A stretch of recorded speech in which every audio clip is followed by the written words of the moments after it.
टोपी से टाई तक लेके जाना है और कट्टे से टोपी से कलम तक, टाई तक और कट्टे से कलम तक ले जाना है। ये योगी सरकार की नीति है, बीजेपी लीडर का बयान है। कौन है वो? कौन बोले? योगी सरकार की नीति आने वाली। टोपी से टाई? हाँ सर, टोपी से टाई तक। अच्छा। और कट्टे से कलम तक ले जाना है। अच्छा, पहले प्रधानमंत्री को टाई तो पहनाओ, टाई नहीं पहनते वो बेचारे, उनको टाई पहनो बोलो। और ये कट्टे की आप बात कर रहे हैं, आप कितने स्कूल खोले मुस्लिम माइनॉरिटी एरिया में? आप तो सो कॉल्ड गौरक्षक के जरिए टेररिज्म फैला रहे हैं, बगैर कानून को फॉलो करे घर तोड़ रहे हैं। आपका जो माइनॉरिटीज का बजट है कितना है बताओ आप? यूपी में है ही नहीं, सिर्फ बातें हैं, झूठ है, धोखा है। आपके पास एक एमएलए नहीं है, मुस्लिम एमएलए, आप टाई पहनाने की बात कर रहे हैं। सर ये प्रयागराज में जो कुछ हुआ है उसके बारे में आप क्या कहना चाहेंगे? नहीं, हम वायलेंस की मजम्मत करते हैं और साथ ही साथ ये भी कहते हैं कि रूल ऑफ लॉ प्रिवेल होना चाहिए और कानून की रोशनी में सबके खिलाफ एक्शन लेना चाहिए। वहाँ पर जो बुलडोजर की कार्रवाई हुई सर, उसको कैसे देखते हैं? देखिए, रूल ऑफ लॉ प्रिंसिपल्स को फॉलो होना चाहिए। पिछले चुनाव में इलाहाबाद गए थे, इसी परिवार से ताल्लुक करने वाले लोग आपकी पार्टी से जुड़े थे, इसको कैसे देखते हैं? उनका वहाँ ताल्लुक अब नहीं है। वो अब चुनाव के दौरान में ही उन्होंने समाजवादी पार्टी का समर्थन किया था और फिर अब तो शायद दूसरी पार्टी में है वो लोग। सर, प्रयागराज के गवाह जो उमेश पाल है, उनकी सरेआम हत्या हो गई थी, जिसके बाद आरोपियों के घर पर बुलडोजर चला रहे हैं, तो आप हम ये कह रहे हैं कि भारत के संविधान में, इंडियन पीनल कोड में, सीआरपीसी में जो चीजें लिखी गई हैं उस पर अमल होना चाहिए। कोई भी अपने हाथ में कानून लेकर ना वायलेंस कर सकता है, ना कोई अपने सत्ता में रहकर उस कानून को तोड़ सकता है। जो भी होगा, रूल ऑफ लॉ, संविधान के तहत कार्रवाई होनी चाहिए सबके खिलाफ। अमृतपाल को लेकर के जिस प्रकार की कार्रवाई चल रही है पंजाब में, अभी सीएम अमित शाह को भी मिल रहे हैं, तो क्या इस इश्यू को किस प्रकार से हैंडल किया जा रहा है सही दिशा में? नहीं, मैं तो बोला हूं ना कि भाई ये जो बयानात पंजाब से आ रहे हैं, जो स्टेटमेंट्स आ रहे हैं, उस पर बीजेपी के नेता बड़ी खामोशी बनाए बैठे हैं, बड़े खामोशी बनाए बैठे हैं। क्या मतलब है उसका? हमारा एक बॉर्डरिंग स्टेट है जहां पर आए दिन पाकिस्तान से ड्रोन के जरिए ड्रग्स और हथियार आते हैं, ये तो फैक्ट है, इससे कौन इनकार कर रहा है। मगर आप एक बॉर्डरिंग स्टेट में अगर इस तरह की बातें हो रही हैं तो ये बीजेपी खामोश क्यों है फिर इस पर? सुप्रीम कोर्ट के फैसले को कैसे देखते हैं? हाँ, सुप्रीम कोर्ट का फैसला मैं वेलकम करता हूँ। मेरा मानना ये है कि आर्टिकल 324 में जो इलेक्शन कमीशन को जो इख्तियारात, जो पावर्स दिए गए हैं उसमें, और मेरे ख्याल से इलेक्शन कमिश्नर और कमीशन और इंडिपेंडेंट होगा और ट्रांसपेरेंसी उसमें पैदा होगी।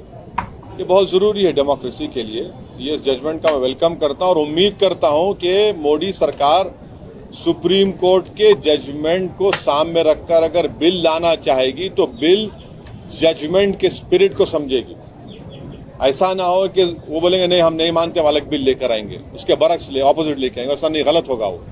तो सुप्रीम कोर्ट का जजमेंट जो आया है हम उसका वेलकम करते हैं। अडानी पर भी जांच का आदेश दिया है सर सुप्रीम कोर्ट ने, इस पूरे एपिसोड को कैसे देखते हैं? अब देखिए क्या होता है। वो कमेटी बनाई है उन्होंने, मैं पूरा जजमेंट पढ़ा नहीं हूँ, ये रास्ते में था तो थोड़ा पढ़ लिया था इलेक्शन कमीशन का। वो जजमेंट पढ़ूंगा तो जब कुछ बोल सकूंगा। सर, उत्तर प्रदेश के हिसाब से अतीक अहमद का जो उमेश पाल का जो किस्सा चल रहा है अभी, अतीक, मैं अभी बोला हूं मैं इस बारे में कि हम हर किस्म के वायलेंस का कंडेम करते हैं,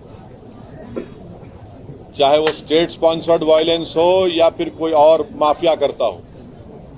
किसी को भी इख्तियार नहीं है किसी का जान लेने का। राइट टू लाइफ एक फंडामेंटल राइट है भारत के संविधान में। हालिया दिनों में देखा गया है सर कि बुलडोजर जो है मेन स्ट्रीम हो गया है। हैदराबाद में भी तेलंगाना के जो बीजेपी अध्यक्ष, उन्होंने बोला एक वारंगल के हादसे को लेकर के ताल्लुक से बोला कि बुलडोजर चलाया जाएगा, जो भी जब वो शासन में आएंगे तो बुलडोजर चलाया जाएगा, जो भी क्रिमिनल एक्टिविटी में इन्वॉल्व होता है। हम यूपी में देख रहे हैं, हम कई अलग अलग राज्यों में देख रहे हैं जो लोग बैलेट पर भरोसा नहीं करते वो बुलडोजर पर करते हैं।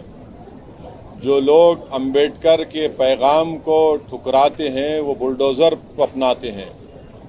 जो लोग संविधान को नहीं मानते वो लोग बुलडोज़र को इस्तेमाल करते हैं। जो लोग रूल ऑफ लॉ की ताकत को नहीं मानते वो बुलडोज़र के ज़रिए इन तमाम चीज़ों को बुलडोज करना चाहते हैं।